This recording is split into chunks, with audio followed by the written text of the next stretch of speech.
Good afternoon. Bon après-midi à tous, and welcome to this Committee of Adjustment hearing for Panel 1 in the urban area. We are a City of Ottawa quasi-judicial tribunal that holds public hearings to consider Planning Act applications, including minor variances and consents to sever. Our hearings are back to being in person. However, the committee can enable remote participation, as I think many of you are seeing now, by video conferencing when requested by registered speakers. We are live streaming on YouTube, and the video will be archived and available for future viewing if you'd like to do that. It's on the committee's website. My name is Anne Travdy, and I'll be chairing today's hearing. With me are my fellow panel members, Mr. Member Blatherwick, Member Lecuyer, Member Cokley, who's joining us remotely today, and Member Keklikian. So in terms of procedure, the hearings unfold essentially as follows. So you saw probably an agenda. We have a very short agenda today, so hopefully we'll get through these items quickly. But essentially they're put in the order that they're received. So we have some flexibility, obviously, to deal with applications in a different order, and we will be doing that today. Also, the panel members have reviewed all the material. Just know that sometimes it looks like we're doing things very quickly, but we've all had a chance to, we spend, numerous nights looking at the material and then have a chance to have a pre-meet to get any, the most recent information. So just be sure that we have looked at all of the information that's been provided to us, and that includes any comments in opposition or in support. So we'll hear oral submissions, anything new, and I will call on members of the public to see if they are interested. We also have a speakers list, and I will use that as well. As part of the statutory public notification requirements, each applicant is required to post a sign on the property before the hearing, and then they're also required to confirm in writing that they've done so. And if we don't have that hard copy declaration, then we can go to a swearing or affirmation through an oral oath. And then essentially it's to ensure that that sign posting has happened. And otherwise, if we don't get that in one form or the other, then we need to postpone the hearing of that application. So it's a very important part of the process. So then what we typically will do is either ask you for a presentation, or we might go straight to questions. And then after that, the panel gets a chance to ask questions of staff for clarification. We might ask the agent for clarification on some things. And then finally, once all of that's taken care of, we go to the public portion of the hearing, which is to hear from members of the public. If we don't have you on our speakers list, I'm going to ask you to be sure to provide me with your full name and your municipal address right at the start of your comments. And then just a reminder, speakers have 5 minutes and any exceptions are at my discretion. So at the end of the hearing on the application, after all that is done, the panel then has an opportunity to ask further questions to ensure that we have, and it can be of the speakers, by the way. So we may ask you to stick around, depending on whether or not members do want to ask you follow-on questions. But after all that is done, we give finally the opportunity for the applicant to summarize or recap their comments. They may want to rebut in some cases, and then the committee can go to a decision. Whether the committee provides an oral or simply defers and goes to a written decision, one will be sent to anyone who has an interest, and it outlines all of the reasons for the committee's decision. So now turning to some of our business issues here, are there any declarations of conflict of interest for any of the panels? For any of the items on our agenda or on the agendas of any of the other panels? Anyone? Not seeing any conflict of interest at all for the record. That's great. I don't believe we have any confirmation of minutes. Nope. So we don't have to do that today. So I think we can go straight to our adjournments at this point. We've got a couple. We'll start with number one, which is 470 Mutual. I'm looking for Mr. Segreto. Mr. Segreto, are you in person? No, you must be online. Okay. Where is Mr. Segreto?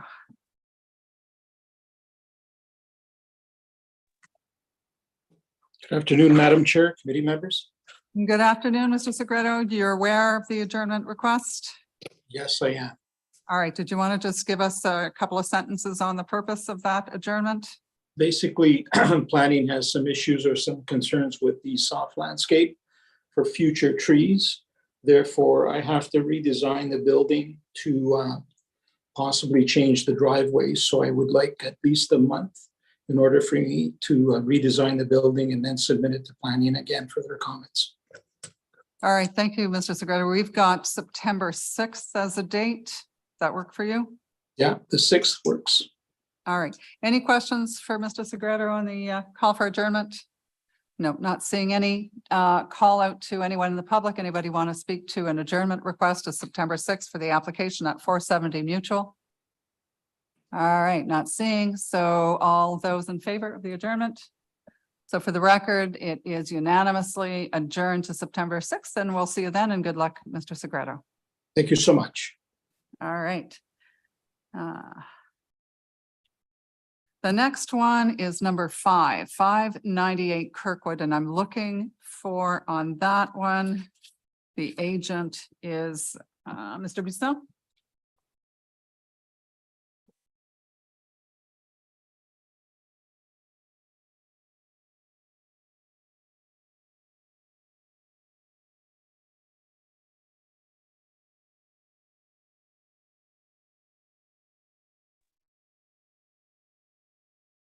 Good afternoon, Madam Chair. Oh, good afternoon. Sorry, there's somebody, I thought somebody was moving forward in the front of the room. And I didn't realize that that you were online. So my apologies then. So Mr. Bisson, you are, I'm sorry, I'm not seeing you on my screen. 1 second. There we go. There we go. Are you aware that there's an adjournment request? I am. Okay, so in this case, we understand that there's some consultation that has to occur between you and the community association. That's correct. All right. So in this case, we were going to propose an adjournment sine die to give you that time. Okay. All right. So before we go there, though, there's a couple of questions I think that we had for staff, and I think I'm looking for the planner on this, Ms. Alkatib. Yes, Madam Chair. Yes, hello. So a couple of things that came up as part of our discussion. And I'm going to ask the first question. I know that some panel members have other questions for you too, but looking at the stairwell and the projection, the distance for the projection, are we sure that we have the right minor variance distance for that? So it's part of the building. It's not considered a projection. So like, okay, so we are confused because that was our interpretation that if it's an enclosed staircase, it's not under the zoning a projection. That was the way I've always seen it interpret in any event. So then looking at the distances, then can we reconfirm then what we're looking at in terms of what the minor variance requirement actually is? So the minor variance required for the reduced rear yard.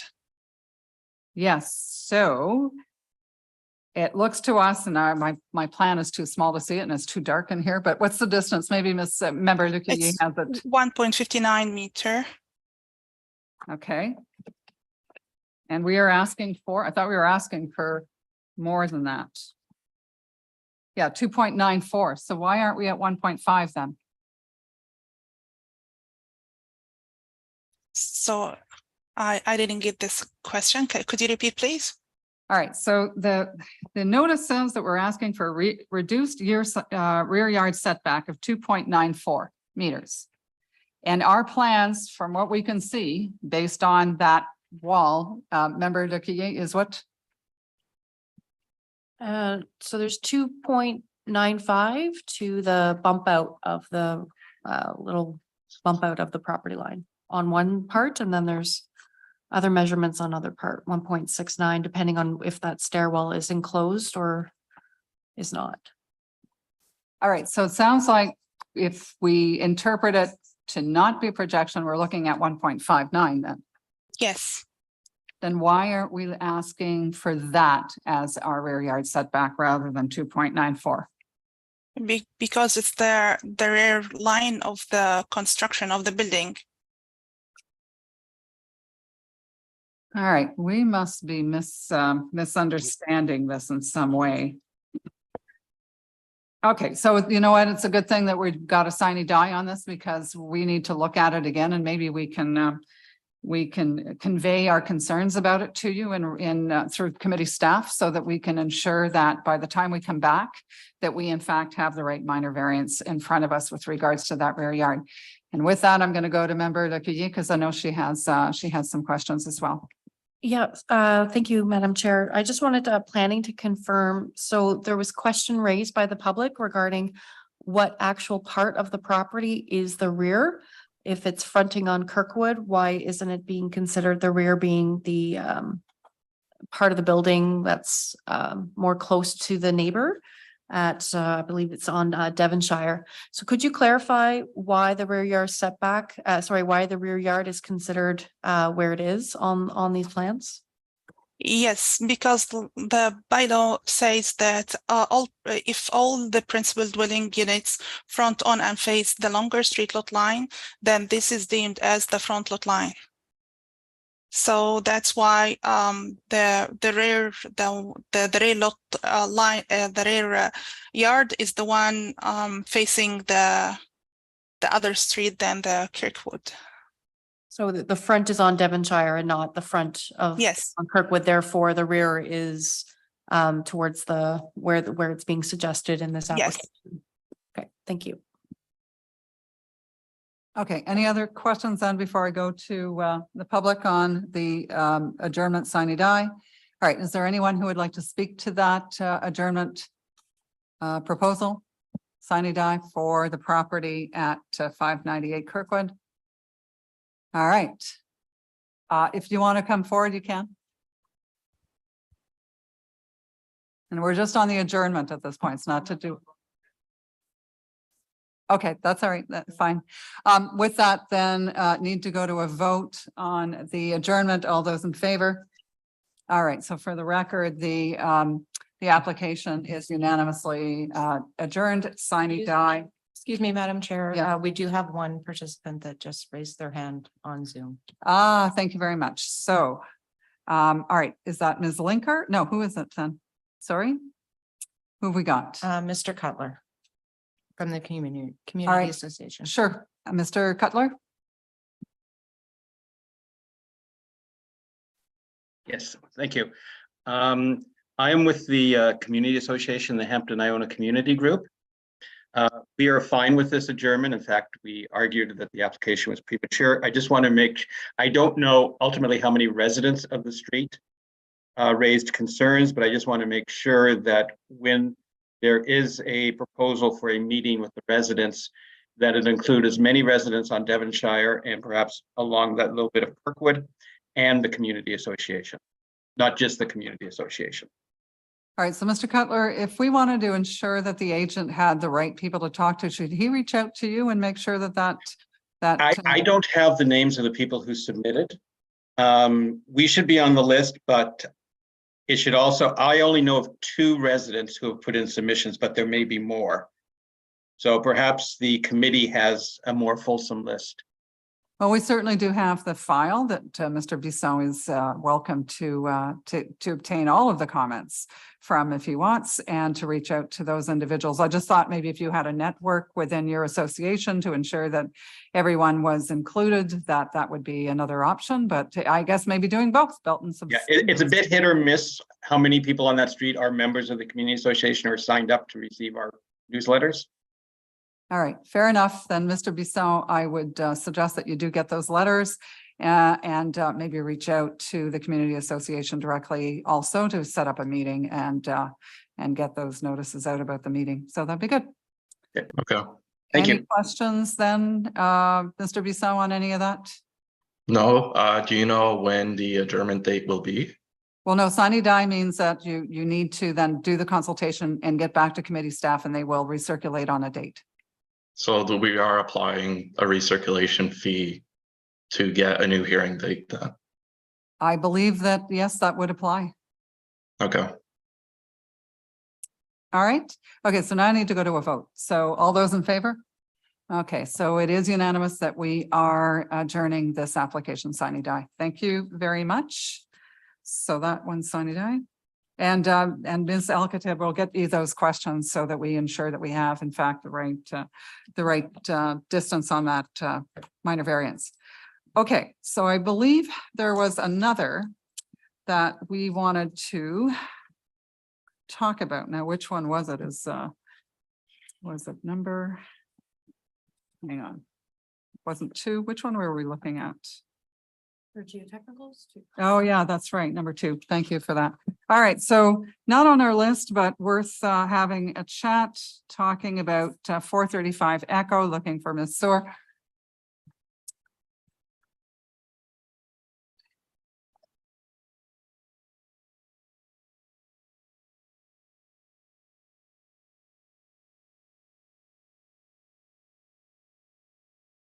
Good afternoon. Good afternoon. So the committee's had a chance to look at this, and one of the things that we found out about wasn't in the planning report, but that this property was actually subject of an application earlier this year, which is fine, and that's not an issue. But when it comes to building height, as you know, Mr. Chown and Ms. Soar probably increasingly know that this as well. Height tends to be sort of a touchy thing. There are good reasons to allow for height increases. And that, of course, the committee will, consider all of the evidence with regards to that. Our problem right now is we don't have a copy of the report, and we would very much like to see a copy of the report. And our understanding is that there is one available, but it hasn't been provided. Is it possible to get a copy of that report? So, Madam Chair, I think that question arises out of the comments you've received from John Dance. There is a report prepared by Patterson Group. It has nothing to do with the height variance. The purpose of the report prepared by the Patterson Group, which we did provide a redacted version to Mr. Dance in his letter when he says we refused to provide the report. That's simply incorrect. We did provide a redacted version of that report to Mr. Dance solely for the purposes of identifying where a test pit identified wet soils. But the report has absolutely nothing to do with this application. The report that was prepared by Patterson was specifically to advise the client and the contractor on what issues they may or may not face with respect to the slope of the excavation and possible requirements for shoring. It has nothing to do with the height variance whatsoever. It is not relevant to the application before you. Well, I'm very confused, Mr. Chown, because I can tell you that it certainly has been very relevant to applications in the past. So when you have in your report, and I'm quoting from page 5, that the existing groundwater levels creates issues related to lot grading and servicing and requires that the proposed development be raised, my assumption is that's your request for the 1 meter height increase, which is, what we've seen typically in other applications as well. So then for us, it would seem to me that having access to whatever information you had to have that, to be able to make that statement in your report would be helpful to the committee. So, Madam Chair, we can provide that to you, but that is not, in fact, the driving issue. And if we were to present to you today, we've had further conversations with the civil engineer on the project, and the increase in height is very much driven by the limitations in providing a gravity sanitary sewer outlet to the existing sewer on Echo Drive, which is forcing the underside of footing to come up and forcing the building to come up. We were going to share that information with you in our presentation. But I don't want to antagonize the relationship between us and the committee if under those circumstances you'd like us to provide you with a little bit more information and bring it back in what would 2 weeks be? I think that would work. And in fact, 2 weeks is what we talked about, but I know from speaking with the members prior to the hearing that they would like to have that information, have a Okay. chance to go through it. So Okay, so it would be helpful. with respect, we will share with you exactly what we shared with John Dance. I'm not going to share the full report unredacted because, as I say, the purpose of the report has nothing to do with the application.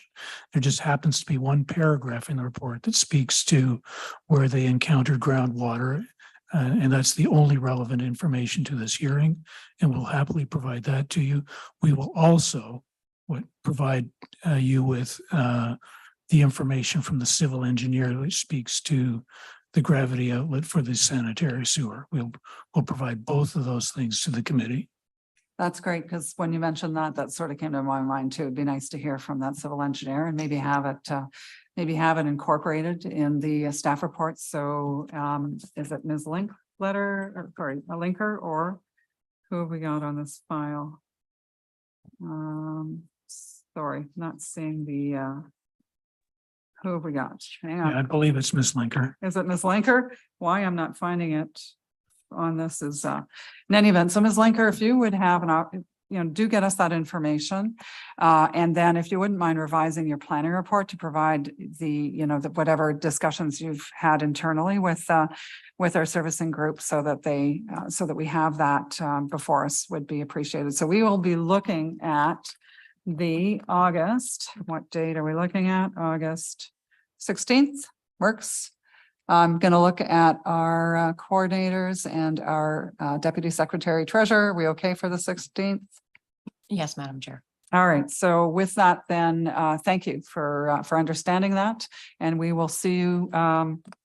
Actually, I guess I need to make a call out before. Is there anyone in the audience that wants to speak for or against the proposal to adjourn this application? That is at 435 Echo to August 16th. Anyone? All right, not seeing anybody online. Oh, Member Coakley, please.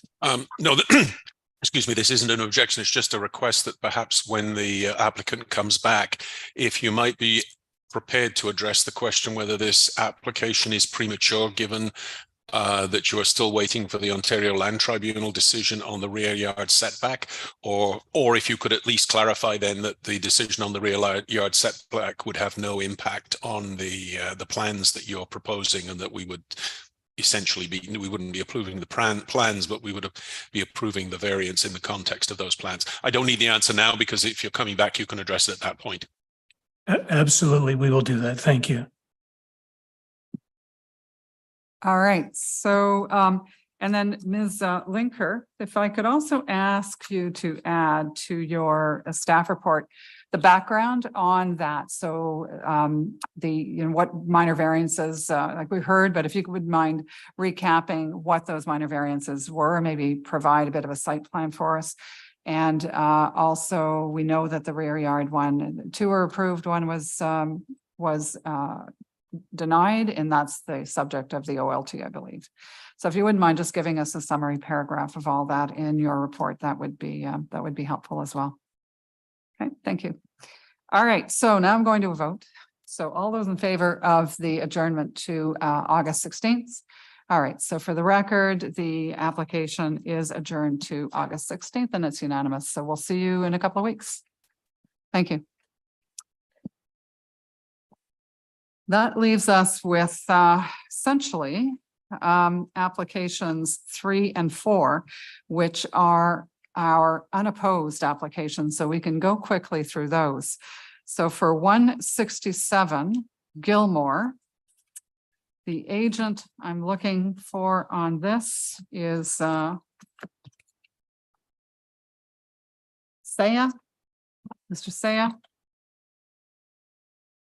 So we don't have any questions for you at this point. The committee has had a chance to go through the application, so no presentation, no questions. I just want to be sure from, and again, I'm looking for who is our, is it me that's just missing this? Because I thought that was on our front cover and I'm not seeing the name of the planner. So it's there, it's Ms. Linker. Okay, Ms. Linker. So Ms. Linker, anything else we need to know? Might have come in last minute before we move on with this one. Thank you, Madam Chair. Through discussions with the applicant and forestry, we've received an updated site plan that addresses forestry's concerns that were unrelated to the projection minor variance. All right, so nothing new? No, staff continue to have no concerns with the minor variance. All right, so is there anyone who has any objections? Anyway? Oh, the correction. Thank you. And that would be just for the record, Mr. Saya, sorry. The notice said that this was for 169 Gilmore, and in fact, it's 167. Correct. It is 167 Gilmore. All right. So for the record, we are amending the notice to do that. So with that, then I've seen no opposition, no additional comments. Yes, go ahead, please. Madam Chair, we also need to amend the variance request. Okay, sorry about that. I guess I That's okay. really, oh, that's right, the wording. Yes. Thank you. So Mr. Saya, just going to read something to you. And then you can just tell me if you're confirming it. So it's to permit a projection, and we're striking of 2.4 meters for a 2-story porch in the front yard in a heritage overlay area. So that we're striking, and we're adding a projection. So in other words, so I guess it's to permit a projection of a, so I think we've got some duplication here. So to permit a projection of a porch and balcony into the front yard within a heritage overlay, and then the rest is as it was, whereas the bylaw requires. So are you confirming that for me? Yes, I confirm. Thank you. All right, perfect. So then for the record, that is changed.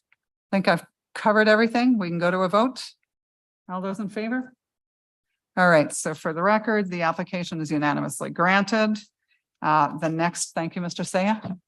And then for the next one, we have, it's for 160 Prince Albert.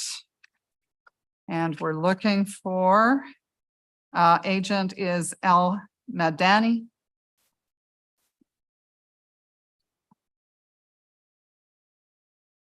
Are you Mr. Al Madani? No, okay.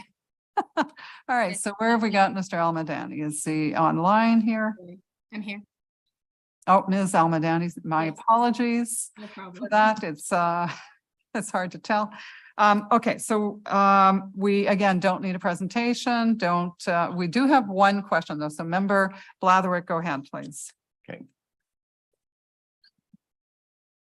Miss Al-Khatib, you're the planner on this file, I believe. Yes. Okay. The applicant did not submit a rationale for consent with the application, which, as you know, is a requirement. Have you reviewed the application and can confirm that this application meets the requirements of Section 5124 of the Planning Act? Yes, I confirm. Okay. All right. That's all I wanted to know. Thank you very much. All right, thank you, Member Blatherwick. So with that then, Ms. Al-Khatib, since you were there, just same question to you that I had for Ms. Linker. Any new information that we need to know about? No. So like I have met, I have pre-consulted with the agent before, and everything is fine. No comments. All right, thank you very much then. Thank you. So I'm going to make a call. Any opposition? Anyone Actually, sorry. before we move forward? I just have a quick Sorry, comment. Elma. Yes, go ahead, please. So I just have a quick comment. We did agree to all the conditions and we do agree to them. But just for condition 5 about the highway noise, we believe that there isn't really significant noise and the highway is 400 meters away. And we'd really appreciate it if we could waive that condition. Okay, typically we don't. Just Okay. as we start, but Ms. Alcatab, do you want to just provide an overview of the purposes of that noise? And really, it's a noise warning on title, if I remember correctly. So go ahead, Ms. Alcatab. So, so thank you, Madam Chair. So we don't have issue like with waiving this condition just because this time it's really far from the highway, like it's 400 meters. I know it's the regulations to add this condition, but it's we having like long times delay with the legal team. So I'm okay with removing this condition if the committee is okay with that. Okay, I think maybe a bit of a discussion is required because we have in the past, I mean, if in fact the environmental noise control guidelines say, here's where you will apply those, we've been pretty consistent about applying them. In this case, there's no noise study, there's none of that being required. We are simply asking for a covenant, something registered on title with the covenants and notices that essentially warns any landowner or prospective landowner that there may be an issue with noise from Highway 417. And Ms. Alcatab, can you confirm that in fact this property is within the area that the noise control guidelines flags as needing? Yes. Noise? Okay, all right. All right, thoughts from the rest of the committee?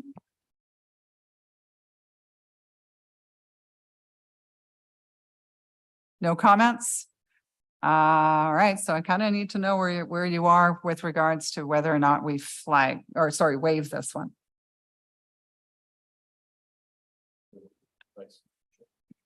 Member Blather, can I ask you to say that for the? Oh, sorry.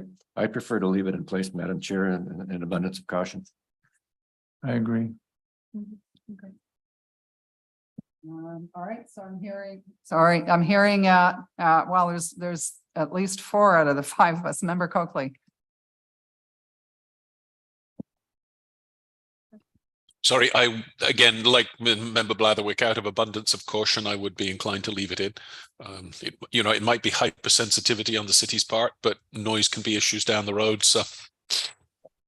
Yeah, and I don't know that, the fact that legal services is taking a long time is the right reason to be waiving a condition. So we're going to let it stand, Ms.